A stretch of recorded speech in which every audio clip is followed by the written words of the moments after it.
Tonight, nothing is unknowable. Our investigation sends us all the way to America's heartland, Kansas. So we go around the kitchen, so cock-a-doodle-doo. It's episode 5, the Unbelievable After Show, and it starts right now. You're tuned in to AfterBuzz TV, the ESPN of TV talk. Now, let the buzz begin. How is everyone doing? My name is Flobo Boyce, and you are tuned into the episode 5 after show for the Netflix original, unbelievable, sprawling crime epic that is crossing state lines. We have a lot to talk about today, but before we do, I want to introduce my co-host of this afternoon. Give it up for the man himself, Jack Farmer. How you doing, Jack? I am doing good. Did you say cock-a-doodle-doo? Cock-a-doodle-doo. Was it just me, or was that song slapping? It was. It actually was. I was like, okay, yeah. Actually, I thought it was silly at first, but by the time it was over, I was kind of cock-a-doodle-doo. I saved it to my Spotify playlist. We're episode 5. We're over the middle point of this season. I mean, just the way things are shaping out now. Just let me know what you think about tonight's episode in relation to other episodes this season. This one felt like the cops finally got some wins. They finally got some W's on this one. They got the shoe. They got the glove. They've kind of narrowed things down further, seen things happening in other states. We're starting to finally put the pieces together. Yeah. And so it felt like a really good episode in that regard. It did have a very feel-good moment about it. Even the auxiliary members of the team, Elias and Mia, each contributing to the main mystery here. But the episode really starts off going back almost with both Duvall and Rasmussen looking up at the Lily case and how she was interacting with Detective Harkness, which was the assigned detective there. We're going to get to the nitty-gritty of all of that, but I just want to know your just impressions of the interplay between Lily and Harkness and the two detectives. Just your overall thoughts. My first thought with Lily was, are we sure she lives in Colorado and not Los Angeles? She was a very LA person. Yeah. But it was interesting that they both went their own ways. It felt a little bit like the team that had really started gelling together started to fall apart a little bit. Not a lot, but it was interesting how they both did their own thing, and then when they came back together, Duvall was saying, why didn't you tell me you had a sketch? Now, the sketch wasn't anything special, but it was interesting that they were doing things that the other one didn't know about again. True, and it goes back to the theme we were saying, how they're not adversarial, but they're kind of complementary in that sort of kind of way, even though there was like a little bit of an inkling of a giant fight that was quickly diffused, which I thought was pretty awesome. Right. I want to go more into Harkness, right? So we had a bit of a characterization from Lily's mom in the last episode saying, oh, that guy was worthless, he's a POS, and Lily didn't like him that much either. But it seems very, in this situation, Harkness knew he made mistakes. He's almost sympathetic. Is that too bold to say? I think, to a degree, yes. This was interesting because when I first heard that Harkness didn't do a good job, I was kind of rolling my eyes thinking, great, another cop that let someone get away because they didn't believe the person and what they were saying. But I did like how they showed Lily and what she was saying in her testimony. And as a viewer, again, if you were to take yourself away from the knowledge we know that Harkness didn't have, you would say, Lily does seem kind of crazy. Okay. And so I did like that they showed why she would be someone you don't believe, which again is the whole point of the show. But also I did like that Harkness wasn't just hard-headed about it. He did say, yeah, maybe I shouldn't have asked that question. Maybe I shouldn't have done those things. With the Kava, yeah. Which I believe is a fair mistake to make. I don't know anything about Kava. I don't either. I learned about that today in this show. This show taught me about it. So if I had just heard of that, that'd be the first question I have, which I think the show does a good job of making you second guess things that you know are true, but also making you second guess it with like, well, I guess I get where he's coming from. Yeah, to me it was very interesting. We talked about this in other episodes, how this show is aces about subverting tropes and stereotypes or things we're used to in other forms of fictional media. So I had the preconceived notion that Harkness was this guy who was just too harried or not even in the zone.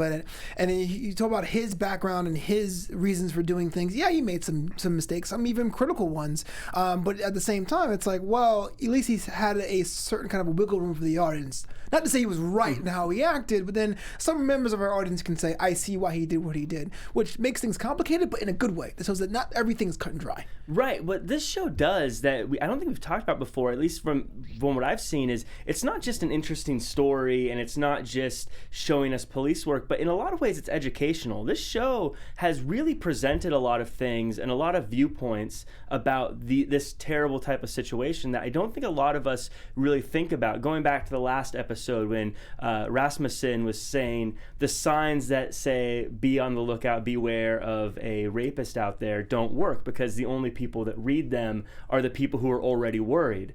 And the people who don't worry are the ones that go, oh, that's terrible. I think that was the show saying you need to pay attention to these things. Right. I think guys like Harkness, it's the show telling us just because someone has some weird ways of thinking doesn't mean you shouldn't listen to them in these things. And there's a lot of things that I think the show is really, in a way, and even in this episode with Taggart, and not to jump ahead, but with the whole sexism thing and all this stuff, the show does a really good job of shining a light on these things, but without being too on the nose and obvious about here's a message we're trying to send. The point is actually moot, but do you think it was a mistake for Harkness to tell Lily, hey, listen, since your guy wore a mask, we're not going to do the police sketch? I felt that was kind of a glaring omission there, that at least for the sake of like bedside manner, that would have been something I would have done, even if I wasn't sure if someone was guilty or not. I think it's something that she wanted to do one. I mean, it's hard to say. I don't know how valuable the police sketches are to begin with, but it doesn't seem like it would hurt. But of course, I'm not looking at budgets and having to ask a guy to come out to draw a face of a mask. Yeah. But I agree. I think just if someone's gone through a lot and you think it might help, you never know. I guess the police are always saying you never know what might come out from recounting something or retelling something or redoing something. So just using that logic, yeah, I think it was a mistake. They should have had her do it because she may have mentioned something like something on the mask or something about the mask or the eyes or who knows? Yeah, I definitely seen that Lily was on edge. She actually mentioned a time was now as a patrol incident where she thought someone was outside and she had a cop come to her door, and it turns out that the cop was holding this flashlight, like how her attacker held a knife, which she believed that's the reason why she believes a cop did it for her. Even though Harkness said, hey, look, there's no way because this person was, on vacation the first time you were attacked. Just thoughts about that, of how Lily came to a conclusion that perhaps this may be a cop doing it, but in her own certain kind of character-based way. Yeah, I thought it was fun how they did keep her consistent with her character and have her actually be correct about something, even though she was correct about it in a weird, her kind of way. I also love how the show gave us just another little taste of, could this be the person? Nope, no, it's not, because that's what the police are going through this whole time. And so you as a viewer get to have that, oh, that's the guy. Oh, no, it's not the guy. Yeah. Oh, that's the guy. No, that's not the guy. And that's exactly what Duvall and Rasmussen are going through right now. And so that's a really cool thing that the show, the director, the writers, and everyone have really been able to do for us as viewers. I'm not asking you to do a hard prediction now, but in your list of potential suspects as a viewer, has it changed any? Do you think there's less people on your list of suspects? Are there more people here in play? I don't think there's anyone that I really think is a suspect yet. I don't know if I think we've seen the actual rapist yet. I think he's still hiding. I'd be shocked if it was one of the people who we've seen so far, because we don't have a whole lot of characters that fit the description that we've seen. I think the only one that stands out to me as a character that could fit that description would be Duvall's husband, but even then, Max the Knife, he doesn't have the same color hair. Absolutely. So he wouldn't even actually technically fit that description. So let's talk about that sketch scene for a second, because it was kind of played up for laughs, or last, depending on where you look at this kind of program, which said that, hey, look, there's a guy in a mask, there's no way to return that. But before that, there was a little bit of a character play between Duvall and Rasmussen about where they fit in each other's lives and each other's investigation. Do you feel for Duvall? Do you think she's saying, like, is she becoming a bit irrational, or is that the kind of a thing where, no, look, we are partners, you have to give me the trust that you don't give me going on your own? It actually makes a lot of sense that she's the one trying to keep the team together, because when you look at the way the two police officers, or the two detectives were set up before they met, Duvall had a team. She had a little task force. She was in the smaller station, but she did have her little crew of people, where every time we've seen Grace, she's basically been on her own, except with her forensic sidekick over there and the intern who's Rosemary new. and Elias. Besides them, but even then, they're not ever it seems like they're just sort of taking things from her, working on it, and giving it back. Where Duvall always had a team, and so she definitely has the more. She also has the kids, and so I think she just has the more. We are a team. We're into this together. Where Grace is, for lack of a better term, the loose cannon, the one that wants to be off on her own, solving cases in the field, doing things. And I think the show does a good job of showing how those personalities clash. Right. We're jumping ahead a little bit here, but there was that moment later on where it was like, look, we are on the same side, Duvall was saying, and basically Grace had to come around. So I know last episode you said you're Team Duvall. Is that still the case? Yeah, I think she's still the MVP of this team, of this show. She's the one that still seems to be bringing the most information to the table and seems to be cracking most of the code so far. Yeah. And also, again, I think if you took her out of the equation, I think you'd end up with a very similar situation as all the other rape cases, where you'd have Grace eventually just go off on her own, much like all the other detectives have over the past, and it would fall apart. With Duvall, she's the one tying everything together. That's a good point. Before we move on, I'll make like a quick announcement. This here is AfterBuzz TV, the ESPN of TV talk. And from humble beginnings, we grew to be one of the largest digital powerhouses in the world, and we did it with your help. So if you're watching the show right now on YouTube, make sure you like, comment, subscribe, share the show with all your friends on cross social media platforms, because we love when you do that. And if you're like me, like listen to the podcast the day after, just get in my car, drive around a little bit. We're actually available on iTunes too. Leave a comment there, give us a 5-star rating. Make sure you share with us how you feel. That's how we can improve as a brand. I want to thank you for making us the ESPN of TV talk. Moving on, we got a little bit of a scene on a Sunday of all days with both halves of our detective team, with Duvall at church and Rasmussen taking her walk. Granted, it ended in very, very different ways, but let's talk about Rasmussen's first. She's basically, like you said, very, very a solo person. Wasn't with family. She was jogging on her own with her animals. Just walk me through her psyche. You think she's going through her mind there? Yeah, she seems to be, as she said before, she doesn't like to celebrate any of the little victories. So to her, they have had no real reason to celebrate. It's been loss after loss after loss. And you could see that also in her jog, when she's jogging and she finds the dead deer. And it's a very dark world she is in, even with her husband who's not cooperating, and we might touch on that in a little bit. But yeah, she's definitely, she's on her own. She's forcing herself to sort of be a solo person in this, and she's definitely in a darker place. Let's tackle this now, because I really feel that the Rasmussens are definitely of a unique dynamic, right? They're husband and wife. They're not mad. They're not like fighting or anything, but it always seems a bit of air of distance there. And even it came to a bit of a head later on this episode with Steve saying, "Hey, look, you're not emotionally present, but you're asking me for something that's beyond our relationship and our boundaries." I thought it was kind of interesting when she came back from her run early in that episode, and it was like, "How was it, babe?" And she was like, "Grim," and that was all they got. Just touch upon their relationship so far, just as a casual viewer. From this perspective, it doesn't seem like it's going great. Of course, we're seeing a small window of it. I thought she was being very unfair to her husband. I get where she's coming from. I think if you have someone who has access to something that can help you in your job that easily, it's easy to say, "Hey, come on, cut me some slack, help me out." But if you're an attorney general, you have very strict rules you have to follow, and there can be very, very big consequences for not following those rules. And so I think to a degree she needs to understand that she needs to be able to provide something more than just, "Can you help me out?" Right. With this. Absolutely. And I think that there is a bit of a play there with family and the role of. But back to that Sunday scene, you had Duvall in church worshiping. It looked like she was there on her own, and she noticed Amber from the actual case of a previous episode worshiping as well, looking like Amber's looking for some kind of regain of control after her attack. She's obviously making decisions that she may find questionable. No judgments here. We're just watching the show. Right. How do you think Duvall is going through that, knowing that one of her cases are on a path that may be seen a little less than ideal?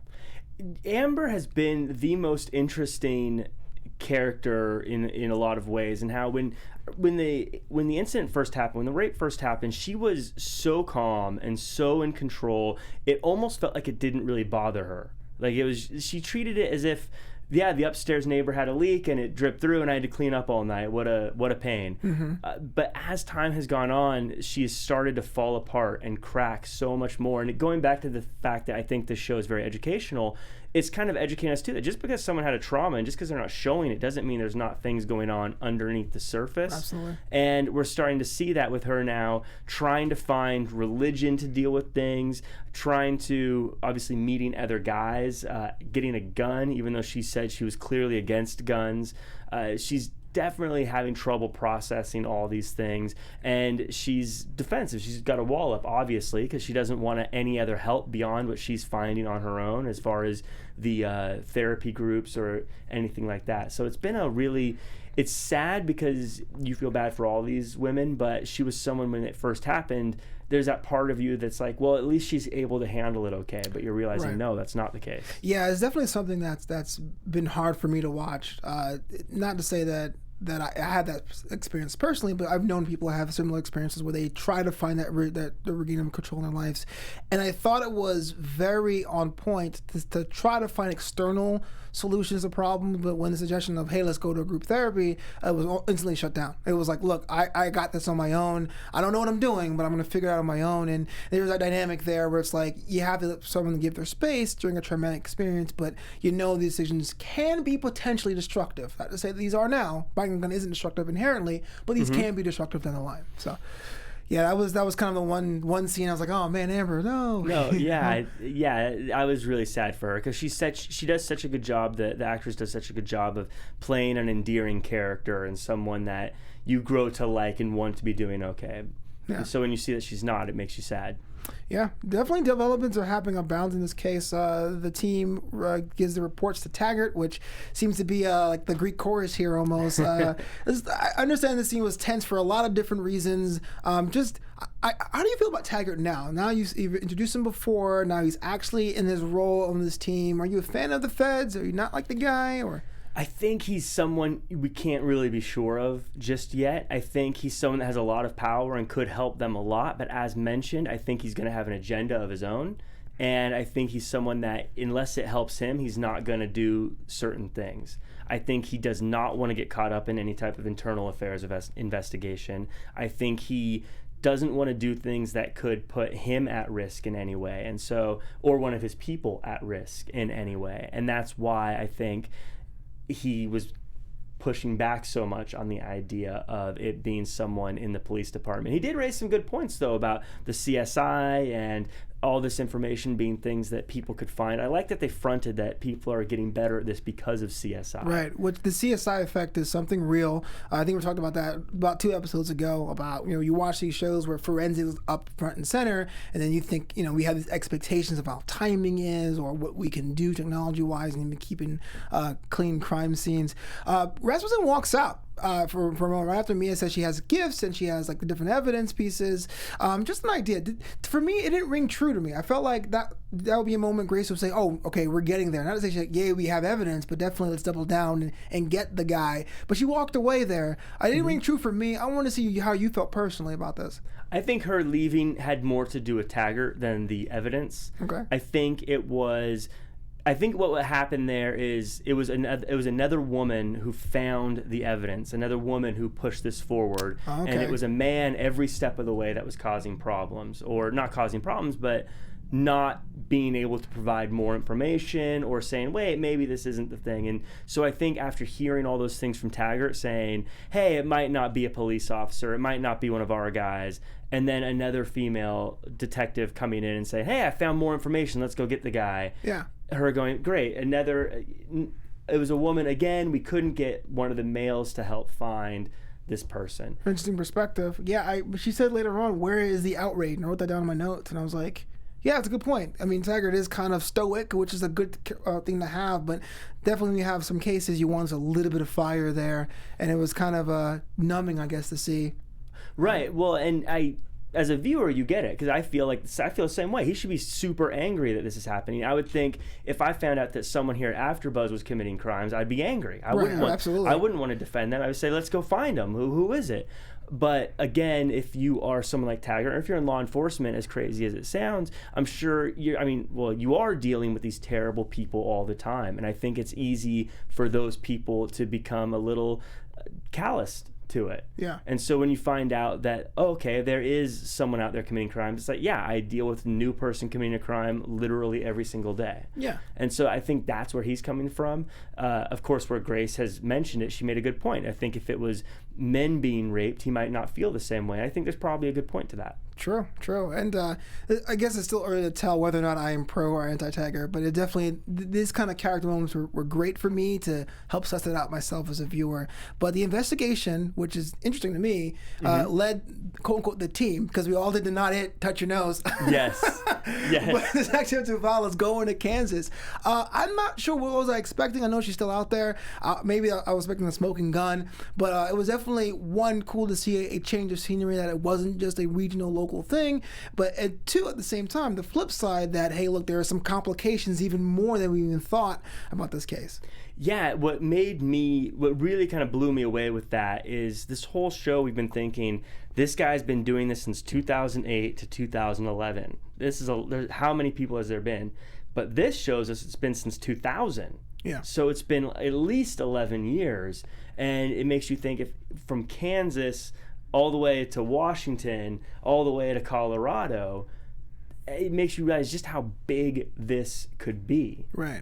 And so that was the first thing that I took away with is, man, how long has this guy been doing this? How big is this case? How many people have been affected? And it's a huge deal. Yeah, for sure. The moment I would say my heart sank is when Duvall went to the evidence room and found the book that was found on the dark web. I've heard other stories about that for other crimes. Like there's other textbooks, other way of other crimes. But I guess I'm faulting myself for not assuming this. But there is a book that you can actually read to learn more about how to have clean crime scenes. My heart sank because that opens up a whole other array. Is it just one person? Are there copycats? Is it an organization? What could that be? It was really, really sad to hear that, and to see that, and I agree. Now to hear that, wow, maybe there's just a lot of people who have this information. Not only does that mean maybe all the work you've done isn't any good, but maybe there are hundreds and thousands of people who can get away with it anytime they want because they know how to do it. So that was a really sad thing to see. It's a sad thing to know that someone will write a book on that. It seems like that. I mean, I guess freedom of press, you're allowed to write whatever you want, but that seems like something that should probably get police's attention when they see someone publish a book like that. But again, freedom of press, you can do what you want. That's why we're on this show. We can say what we want. Absolutely fair. And Duvall takes to a local diner to read the book, where one of the more peculiar scenes here, I want you to walk me through this, about the strange gentleman on the other side just eyeing Duvall. You think that it was kind of like a fun little character beat for her, or do you think there was something more there? I think there might be something more there. It was very interesting. As she sat there, she was enjoying her meal, reading the book, and this dude just keeps staring at her, and not trying to be discreet about it, just staring a hole right through her. Right. Then all the girls come in. He kind of checks them out. They leave, and he goes right back to looking at her until she stands up and he sees her bag. And then he stunnedly looks away. Oh, good. I don't know where this is going. I don't know if that's just to imply that, hey, if you're a woman and you're alone, creeps look at you. And that, again, maybe that's an educational thing for us men who don't have to deal with that all the time. Sure. Learn. But yeah, if you're a woman and you're alone, you get stared at. And maybe that was just her going, wow, I guess it can happen to anybody. Yeah. Before we go back in time to the other case, James Massey is now a new person of interest. That was the subject of the argument that the Rasmussens had about Steve getting information about them, with Grace going forward to have a fall softball team to get the information for James. Do you think, well, actually, that's a prediction, let me go back. About James Massey, is there a possibility that he may be the guy? I've been feeling that way about a lot of their suspects so far. So, I mean, he could be the guy. It sounds like he fits a lot of the profile, but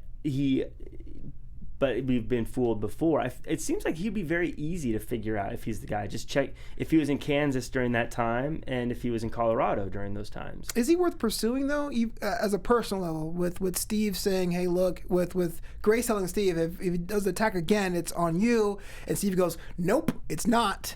If it was me, I guess if I was Grace, I would take that as a sign going, okay, find a more on the level above board way of doing it.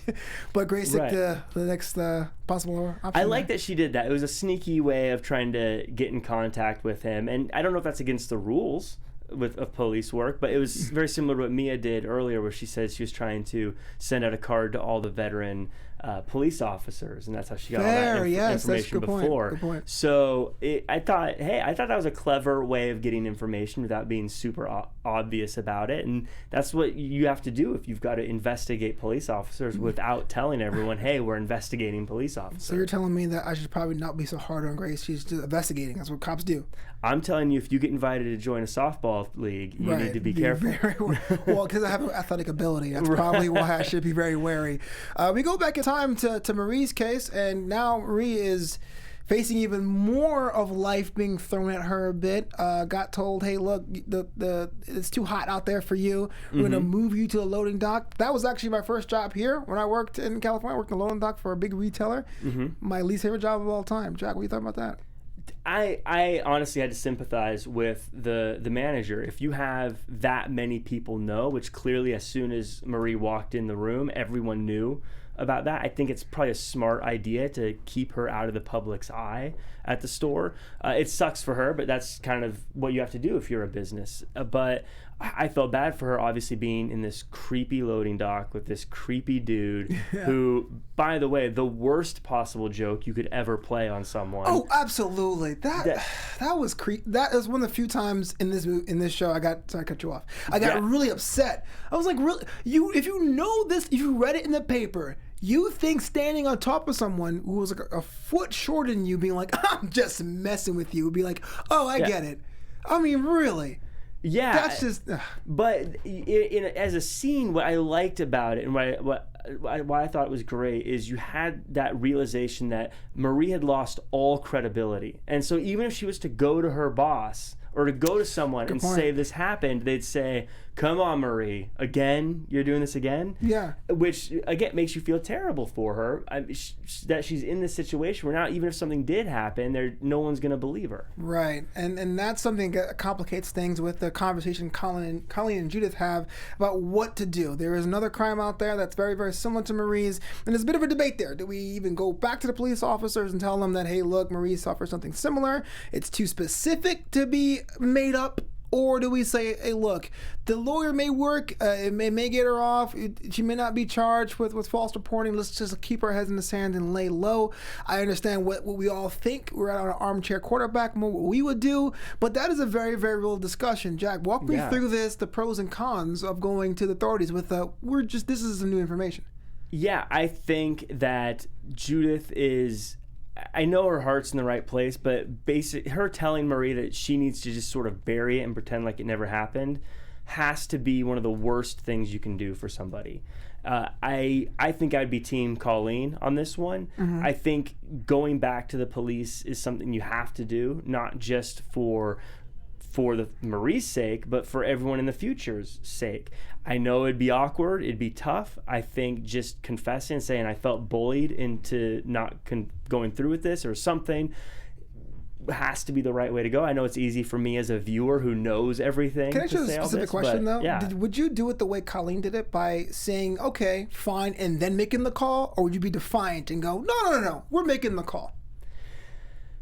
That's a good question. I think that I would probably tell Judith that we need to do something, but one way or another, the call I think would have to get made. Absolutely, that's definitely something you have to do, and it's hard to say because I know that there's like what I would do and then what would actually happen, but I think that's definitely the right case there for her.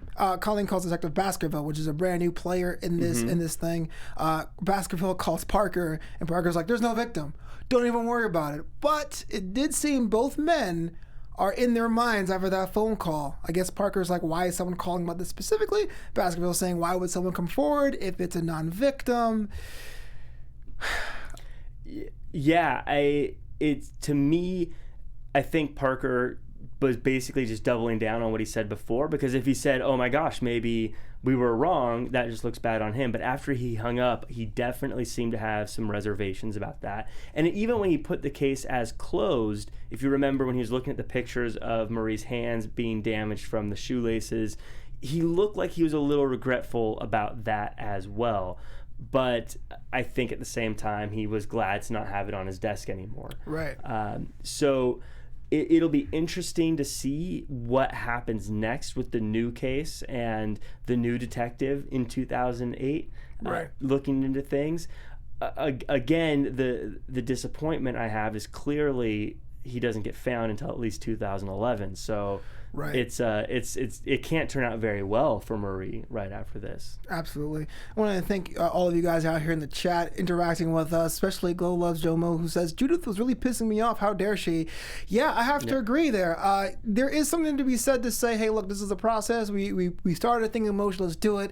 But to have someone quote unquote came forward and say, hey, I lied about something, but realizing it's so specific, just to say, let's let external forces handle this instead of taking it on our own. It's a bit crazy, isn't it? It is, and especially after she was the one that put doubt in Parker's mind in the first place. Mm-hmm. It's almost like she's doubling down on her own disbelief of Marie, and that's costing Marie big. She seems very shady in this case. Sure. I don't understand why she doesn't want to believe her foster child at this point. Yeah. This far in. But again, we're watching as viewers and we have more information than they do. I hope something does come to light about that. But moving on, it's now time for our special segment. It's now time for Who Caught Ya?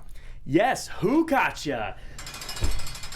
So for all of you who are new to this, Who Caught Ya is just a fun little story about some criminal, some ne'er-do-well who got caught in a way that did not go the way they planned. So today is a fun story about a couple of British guys who had this idea of stealing an ATM. Now, Flobo, I'm not saying that they tried to steal money from the ATM. They wanted to steal the entire Wasn't that the plot point from the movie Barbershop, of them stealing the ATM trying to get the money out of it? This went just as well, too. So what happened was these guys say to themselves, we're going to put a chain around the ATM. We're going to put the chain to the back of the car. And then we're going to drive the car away. It's going to pull the ATM out of the ground. And we're going to drag the ATM with us to a quiet place where we can bust it open and take all the money out. Okay. So they go to the ATM. Lit some candles. They wrap up the ATM in a chain. They get the car ready. They drive away, and it rips the bumper off the back of the car. Yeah. So now they go, oh my God, this isn't going to work. Let's just get out of here before we're caught. So they drive away. Okay. And they leave the scene. And so, of course, police eventually find out, and they go and they see this ATM still there. They see chains all wrapped around it. And to the end of the chains, what do they find? The bumper with the license plate. So the police obviously are able to quickly track down these guys. They get caught. So when they ask, who caught ya? The ATM machine caught ya. So if they take the bumper, they have to buy a new one. So they actually lost money and jail time. You guys are the worst criminals ever. Who caught you? The bumper caught you. I love that segment. It really is cool. Moving on, is now time for our new segment. AfterBuzz TV News. Those who may be aware, Unbelievable has taken the world by storm, trending all over social media its first weekend of release over on Netflix. In fact, People magazine over at people.com had a profile of the actual case that inspired this show. Now, we're not getting into spoilers and all that. We're not going to do that for you here. But they did kind of have a miniature profile of the victim, the proposed suspects, and, of course, the detectives. For example, in 2011, Golden, Colorado detective Stacey Galbraith, who was played by Kate Duvall, Merritt Weaver's Kate Duvall character, reached out to Detective Edna Hendershot of nearby Westminster, Colorado, which is played by Toni Collette, or Grace Rasmussen, to ask about a rape that sounded alarm bells. Galbraith met Edna Hendershot there. Hendershot had worked hundreds of previous rape cases, including the previous year a case involving a 59-year-old Westminster woman who was raped by a man in a black mask who had stolen her pink camera, which is something that actually played a part in this series. So if you guys are on people.com, make sure you check out the profile. A lot of details are there. I can't guarantee it's spoiler free, but it definitely has a bit of a real tinge to everything of unbelievable. And I tell you what, we were just talking about this before the show started, whether or not there's going to be a second season for Unbelievable. I'm on board for sure. Yeah. But I would love to see a whole nother world, a whole other crime, whole other detective and cast of characters. Yeah, I would be definitely on board for a season 2. Yeah. Obviously, it would probably have to be a entirely different crime, but the way they set the show up and the way they have their details and everything in line, I love this show. I am all in for season 2. All right, cool. Well, you know what that is. It's now time for predictions. My favorite sound drop. And now, it is, isn't it? AfterBuzz TV. I imagine a mad scientist with lightning crackling in the background. I imagine a guy in a wooden shack in the middle of the desert, waiting for UFOs to show up. But that's just me. Right. So predictions. So 5 episodes in, we got 3 more to go. 6, 7, 8. So to eagle-eyed viewers and eagle-eared listeners, I have made a number of predictions, and not a single one of them has come correct. Good odds. But this is my prediction. I'm throwing it out there. It's a Hail Mary. Okay. I think the cop that was Parker's partner. Okay. I think he's the guy. Do you think he's the? I think he's the guy. I'm pegging him. Wait. Walk me through He's the this. guy. I got. Who caught you? No. Jack caught you. Why do you? Okay, walk me through this. You got to give me some kind of evidence. You just can't be like, I believe this person. Is there something shady about him? Is there? Yes. Yeah, I think that's why he bullied her into not moving forward. I think that's why he is trying to prosecute Marie for trying to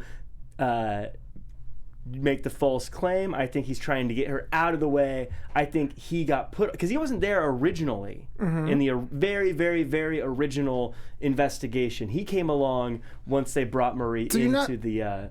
So you're saying not Parker, but Pruitt. You're saying Pruitt. That's his name. Detective Pruitt is the one that... Pruitt.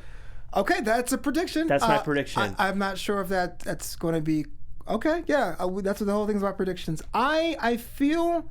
Feet to the fire. Who did it? Here's my prediction. I don't think this person of interest, James Massey, did it, but I do think James Massey has a first-degree connection to the person who did.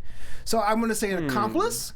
I'm going to say James Massey is an accomplice, not the actual perpetrator. That is my prediction going into episode 6, 7, and 8. Do you think there's more than one person doing this?